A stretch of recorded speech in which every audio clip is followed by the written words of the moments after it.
고난주간 세 번째 날 기도회에 오신 여러분들을 주님의 이름으로 환영합니다. 그리고 축복합니다.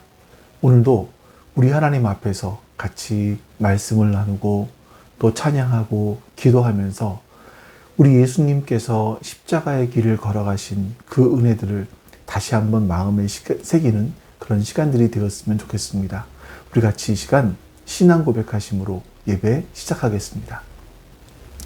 전능하사 천지를 만드신 하나님 아버지를 내가 믿사오며 그 외아들 우리 주 예수 그리스도를 믿사오니 이는 성령으로 잉태하사 동정녀 마리아에게 나시고 본디오 빌라도에게 고난을 받으사 십자가에 못 박혀 죽으시고 장사한 지 사흘 만에 죽은 자 가운데서 다시 살아나시며 하늘에 오르사 전능하신 하나님 우편에 앉아 계시다가 저리로서 산자와 죽은 자를 심판하러 오시리라. 성령을 믿사오며 거룩한 공회와 성도가 서로 교통하는 것과 죄를 사하여 주시는 것과 몸이 다시 사는 것과 영원히 사는 것을 믿사옵나이다. 아멘. 이제 우리 같이 십자가의 길을 걸어가신 예수님을 생각하시면서 같이 찬송하겠습니다.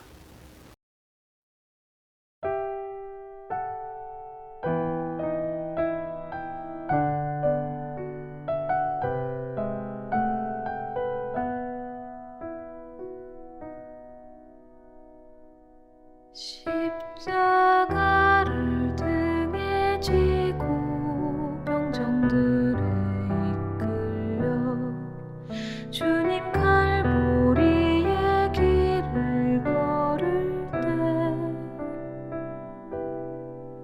사람들은 몰려왔네.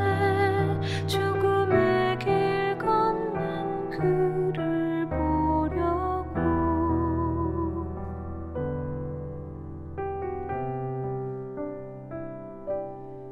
가시면류관을 쓰신 주를 조롱하였네. 채찍 소리에 흥겨워하면서 그들은 소리쳤네. 자칭 메시아를 못 박으라고. 사랑하는 제자마저 모두 떠나버리고 증오와 멸시의 비웃음 속에서 너와 나를 위한 그의 절한 사랑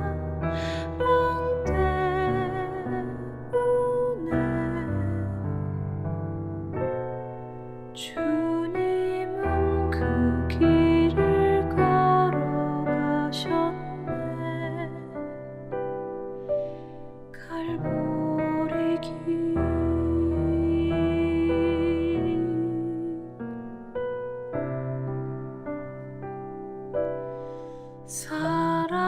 사람들은 말을 했네. 이젠 모두 끝이라고. 더 이상 그를 기대할 수 없다고. 자신마저 못 구원한 그는 메시아일 수가 없다고. 갈보리의 그 길만이 진정 구원의 길인 것을 그 누구도 이해하지 못했지만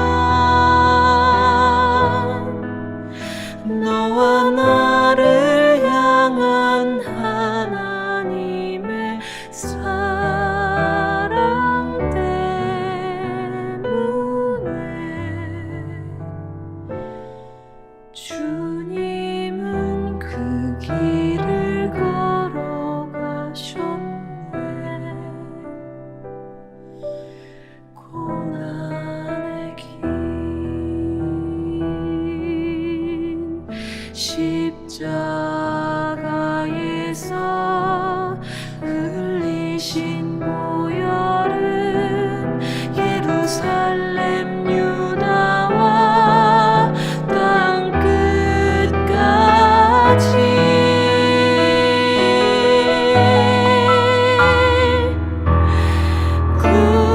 구원의 강물이 되어 온 세상을 덮었네. 세상의 모든 죄를 대속했네. 모두 비웃고 조롱하며 떠났던 바로 그 길을 이젠 너와 내가 가야만 하네. 생명의 길.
어찌하여야 그 크신 은혜가 갚으리. 무슨 말로써 그 사랑 참 감사하리요. 하늘의 천군 천사라도 나의 마음 모르리라. 나 이제 새 소망이 있음을 주님의 은혜라.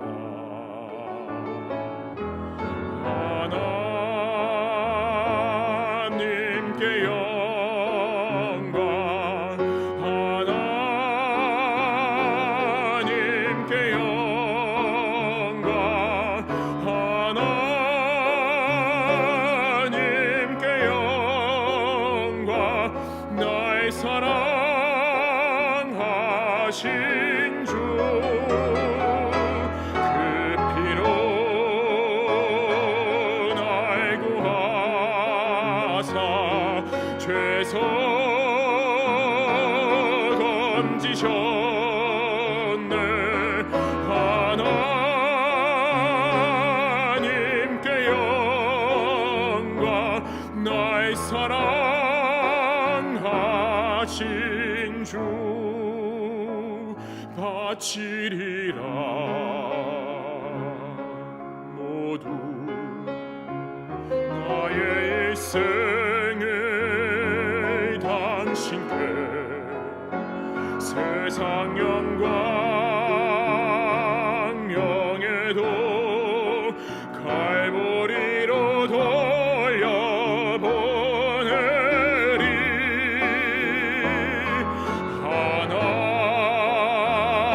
하나님께 영광, 하나님께 영광, 하나님께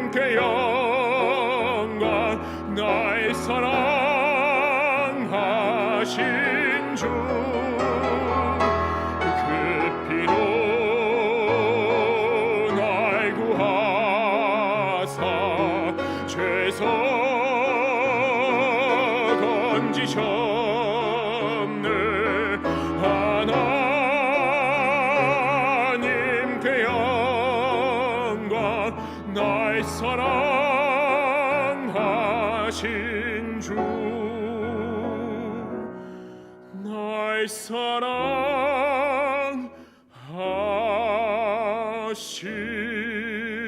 주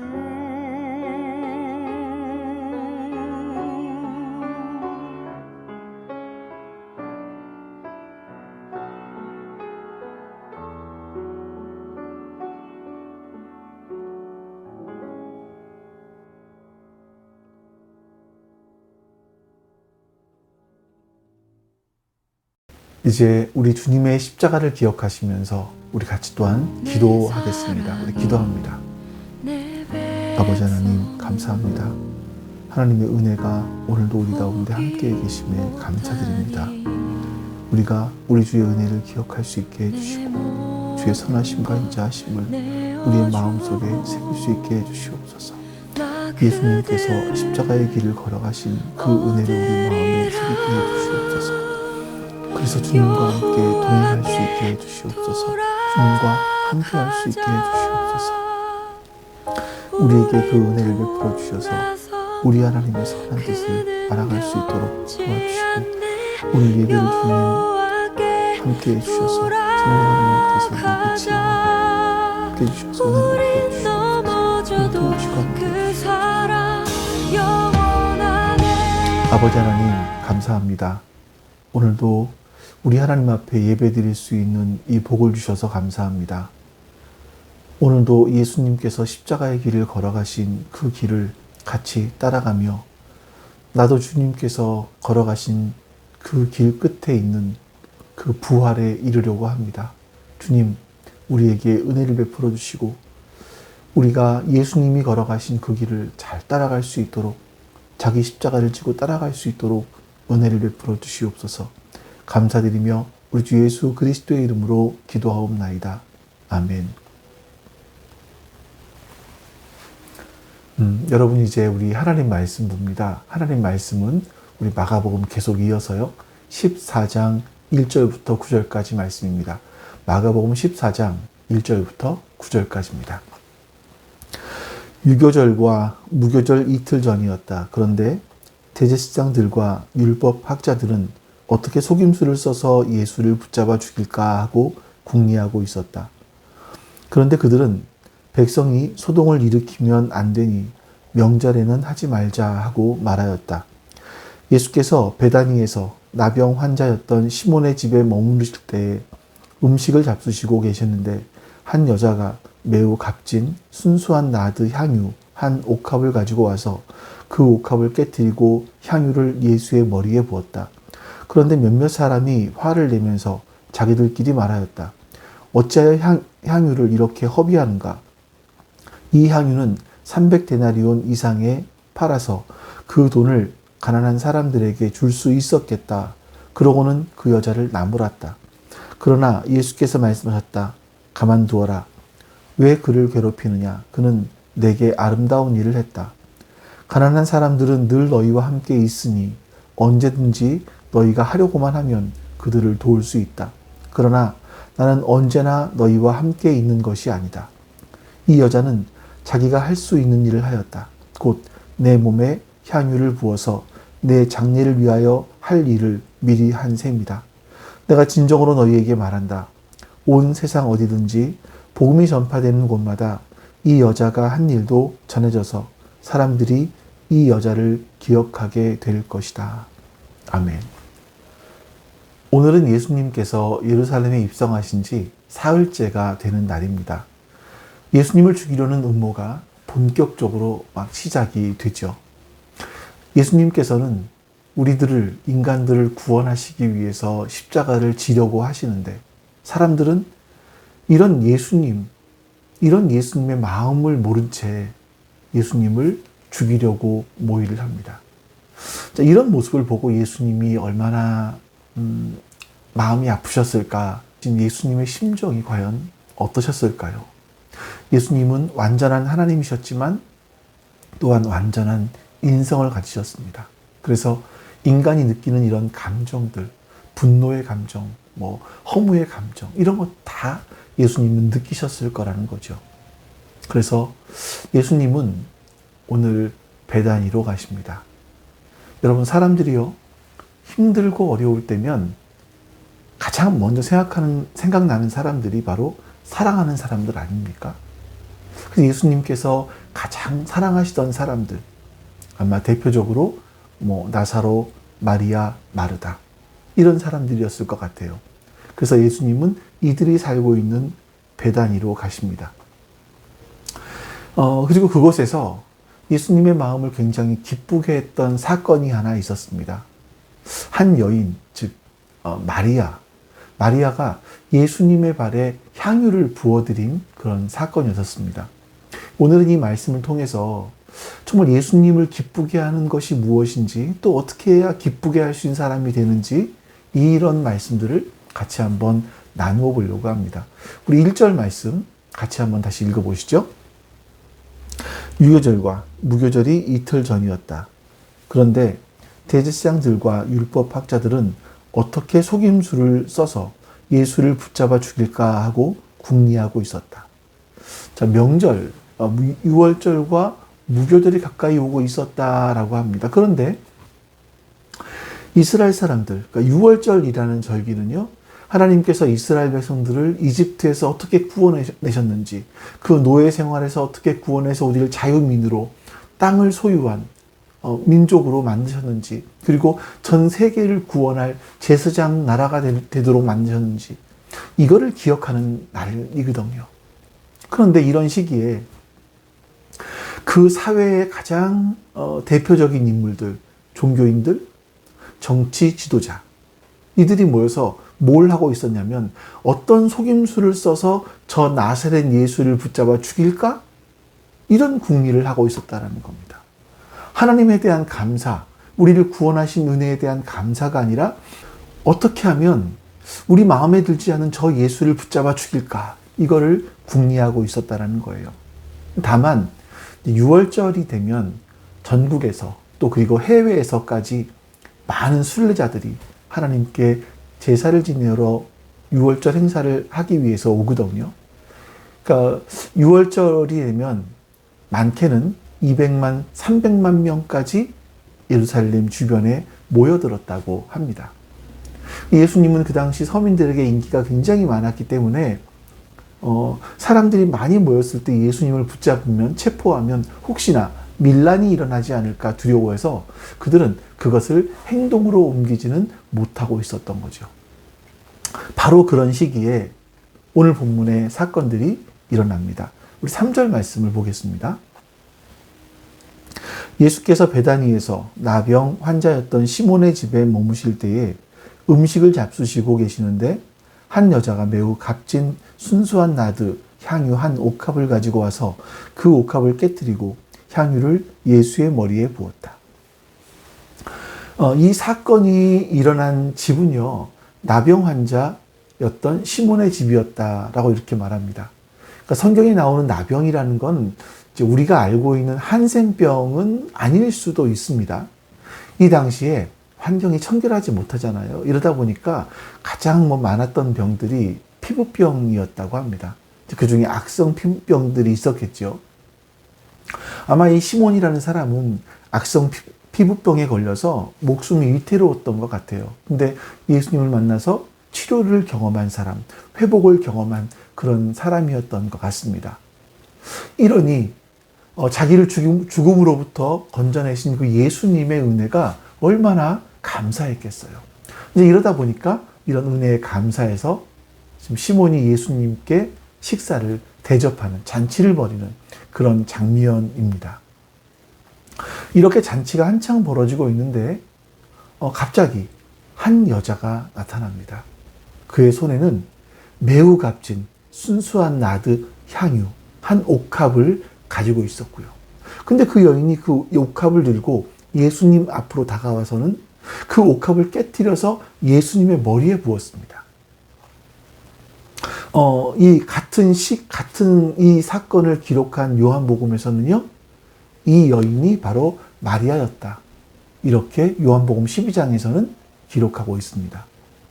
근데 이렇게 이 여인이 예수님께 자신의 향유를 깨뜨려서 머리에 부었을 때 이 향유는 머리를 타고 흘러내려서 발등까지 내려왔고요. 이 여인은 자신의 머리털을 가지고 예수님의 발을 씻겼다라고 말합니다. 자, 그런데 이 장면을 바라보면서 분노한 사람들이 있었어요. 우리 4절 말씀을 볼까요? 그런데 몇몇 사람이 화를 내면서 자기들끼리 말하였다. 어찌하여 향유를 이렇게 허비하는가?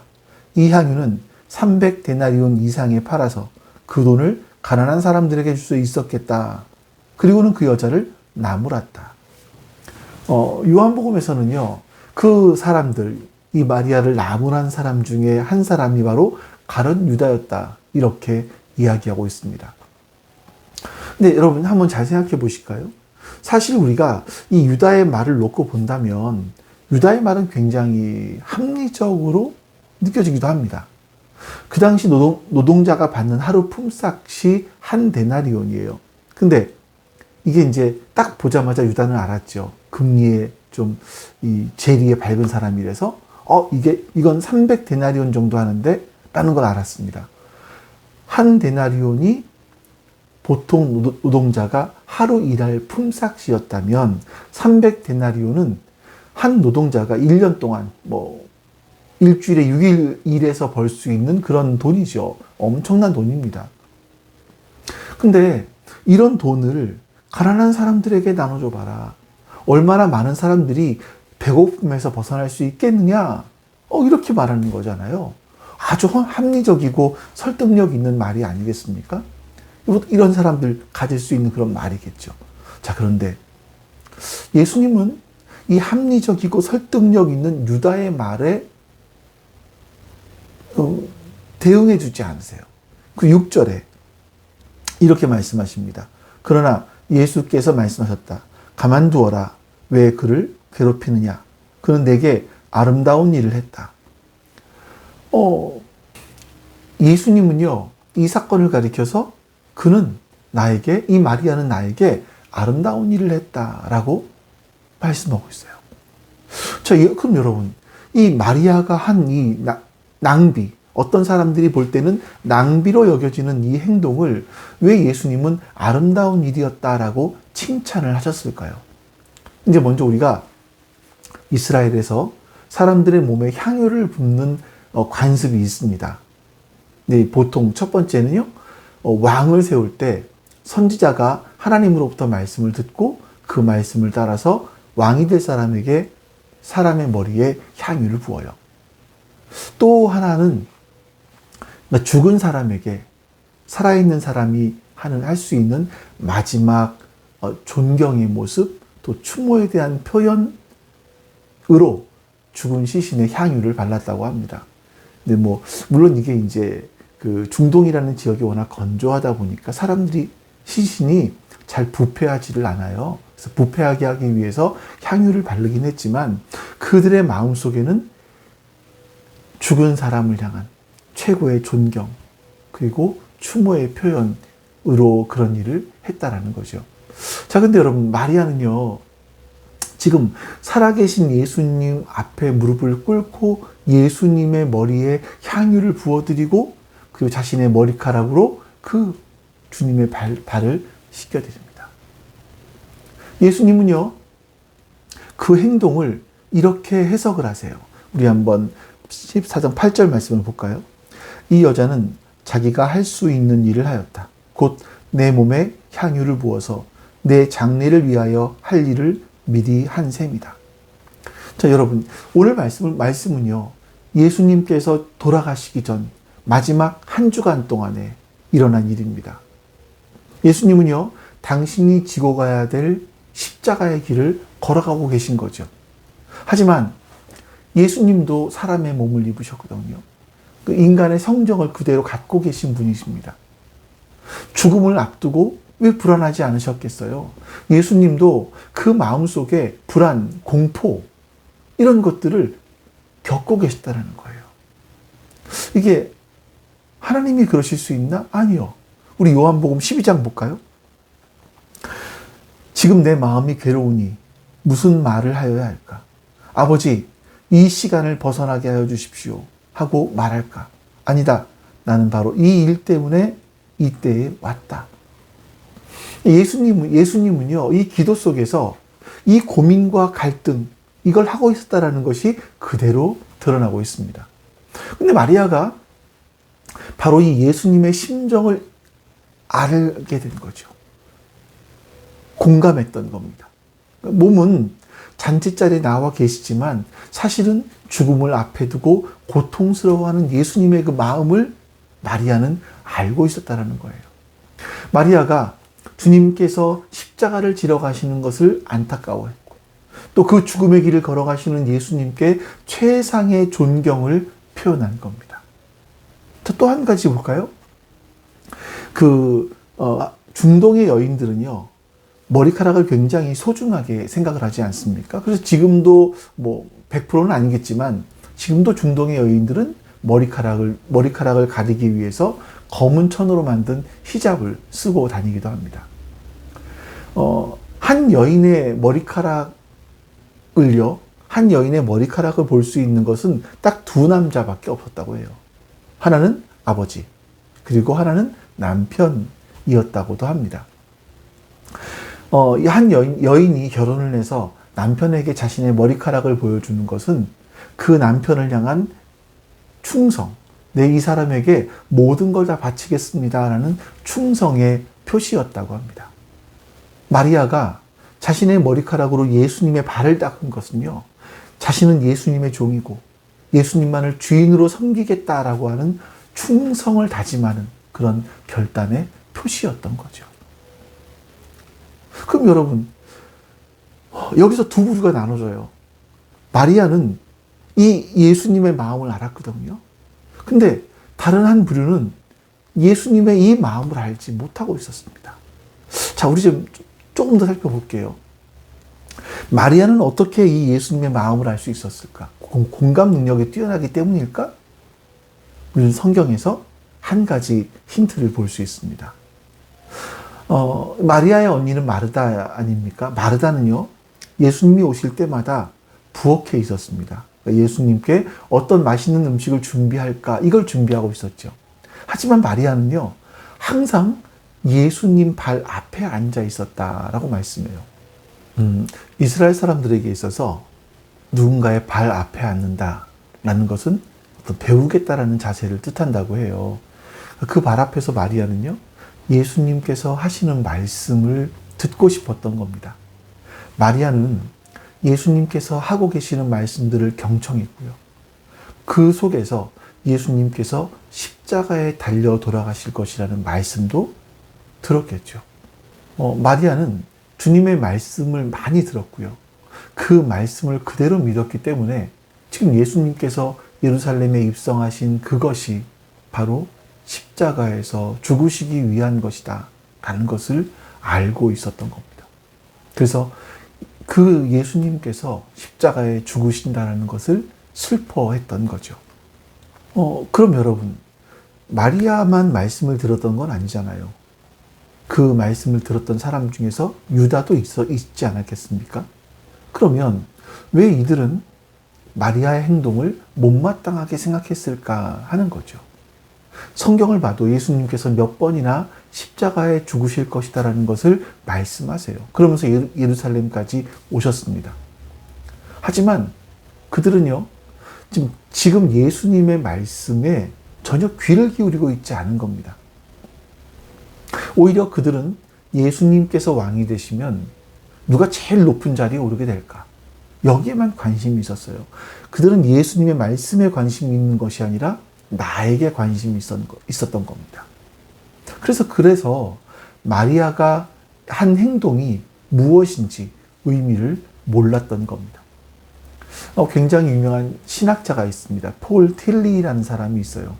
근데 그 폴 틸리는 오늘 본문에 나오는 이 향유를 예수님의 머리에 붓고 발을 닦아드린 이 사건을 가리켜서, 마리아의 행동을 가리켜서 거룩한 낭비였다, 이렇게 말하고 있습니다. 물론 거룩한이라는 말이 붙기는 했습니다만, 이 낭비라는 단어가 우리 계몽주의 사고 아래서 계속 학습해왔던 우리들이 보기에는 좀 죄책감을 느끼게 하는 그런 단어이기도 하죠. 시간도 물자도 낭비해서는 안 된다. 이걸 계속 배웠기 때문에 이런 강박관념 아래서 어려서부터 귀에 딱지가 듣도록 우리가 들었던 교훈 아니겠습니까?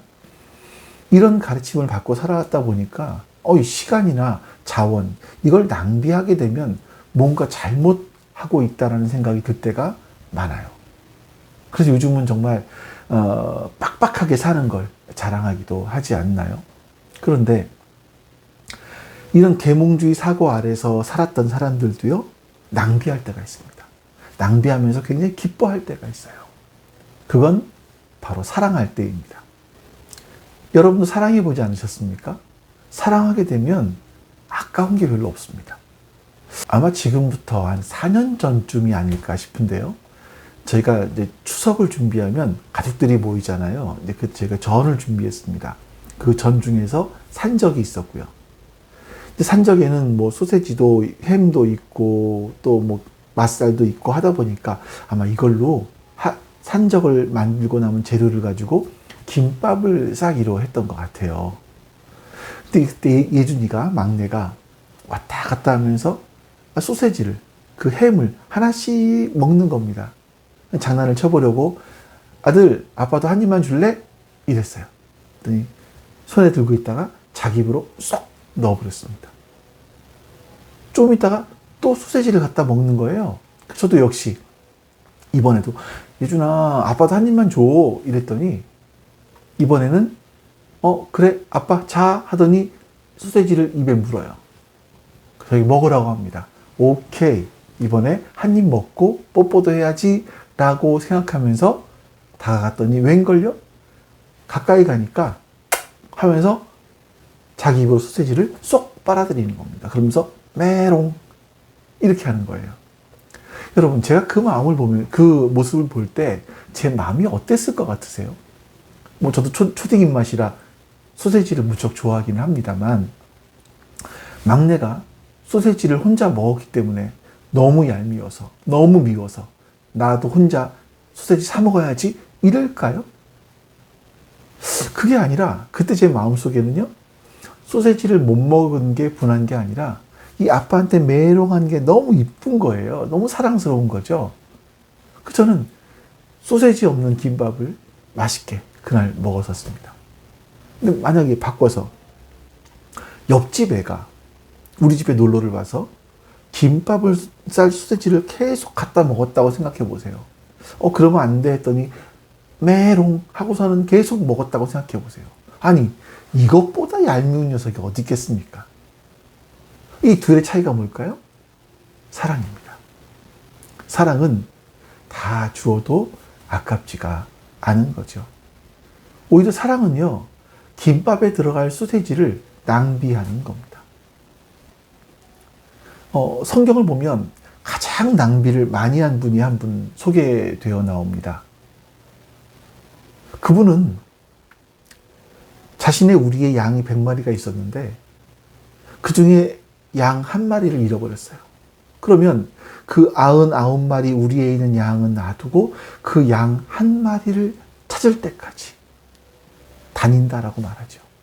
그것도 모자라서 하나님께서는요, 우리를 구원하기 위해서 자신의 아들의 생명을 낭비하십니다.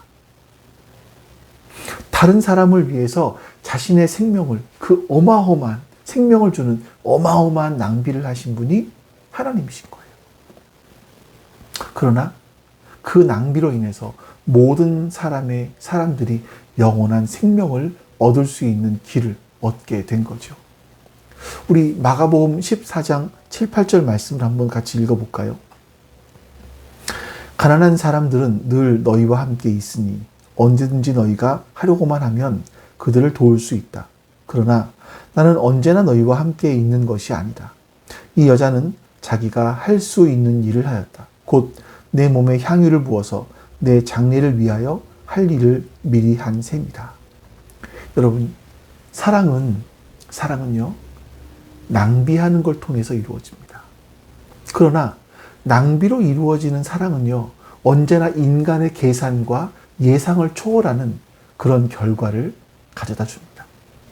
마리아는 향유를 예수님의 머리에 붓고 자신의 머리카락으로 그 발을 닦아내림으로 말미암아 자신의 예수님에 대한 충성을 다짐하죠. 마리아가 예수님께 할 수 있는 것은 이것이 전부였다라고 합니다. 주님께서 이렇게 말씀하세요. 9절 말씀. 내가 진정으로 너희에게 말한다.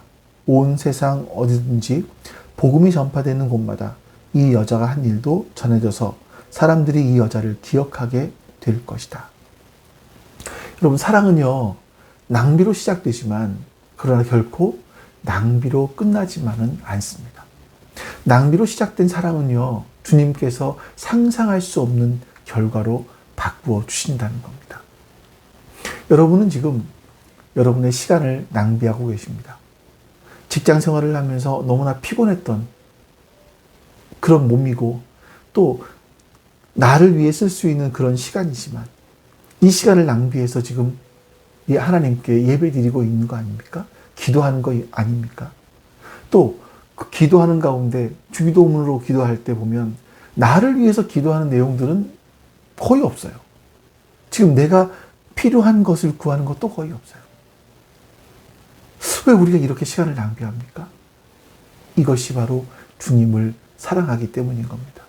이런 낭비를 우리가 할 수 있다면 이런 낭비를 통해서 하나님은 결과를 바꾸어 주시는 겁니다.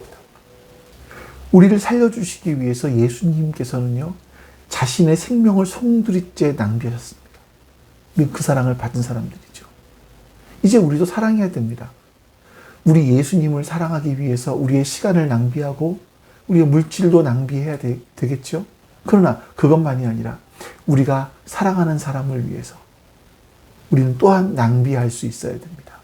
그 사랑하는 사람들과 함께 가기 위해서 우리의 시간들을 낭비하는 겁니다. 그렇게 살 때 우리의 삶이 결코 낭비로 끝나지 않습니다. 주님께서 우리의 삶의 결과를 영원히 책임져 주실 거예요.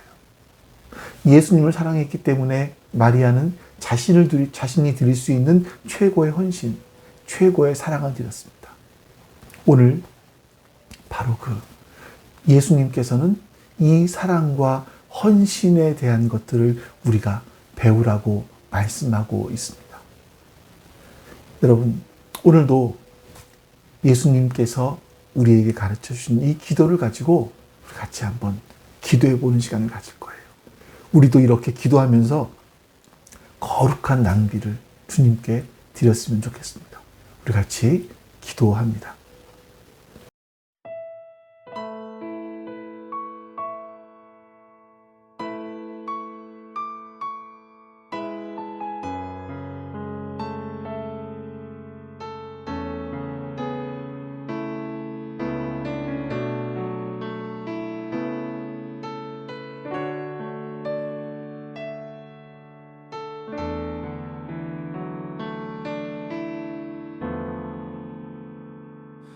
나의 백성이 다 경비하여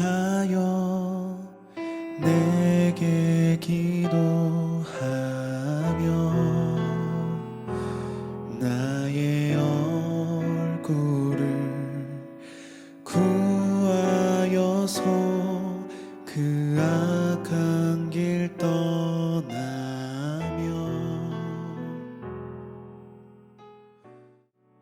하늘에서 듣고 죄를 사하며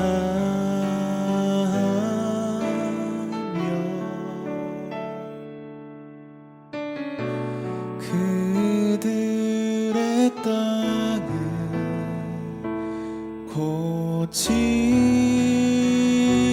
고치리라. 아버지여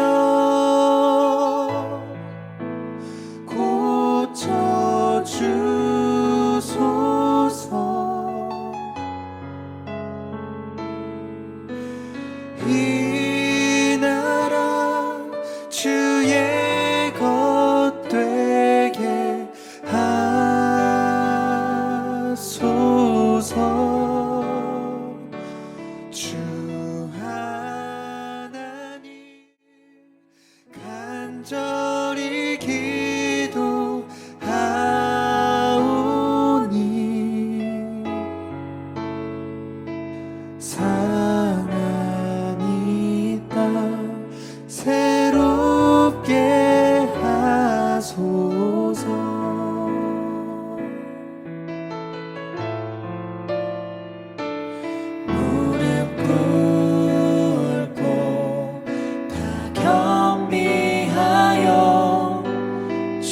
주께 기도하리.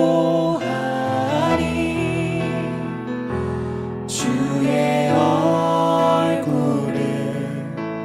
구하여서 그 악한 길 떠나리.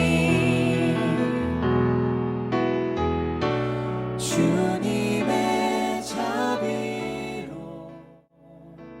죄를 사하며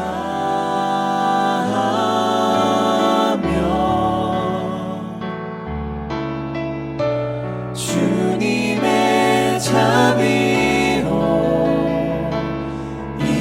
임하소서.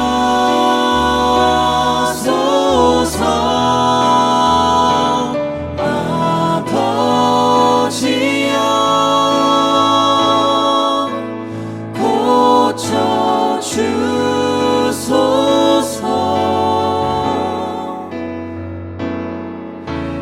이 나라 주의 것 되게 하소서.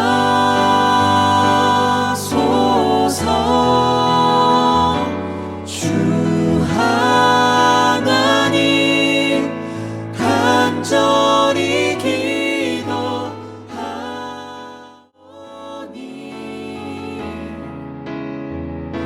상하니까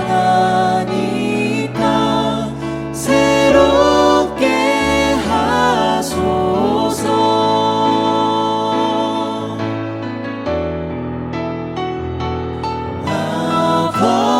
아버지여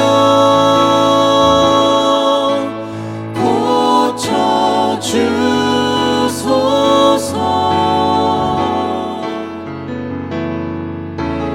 이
상한 이 땅 새롭게 하소서.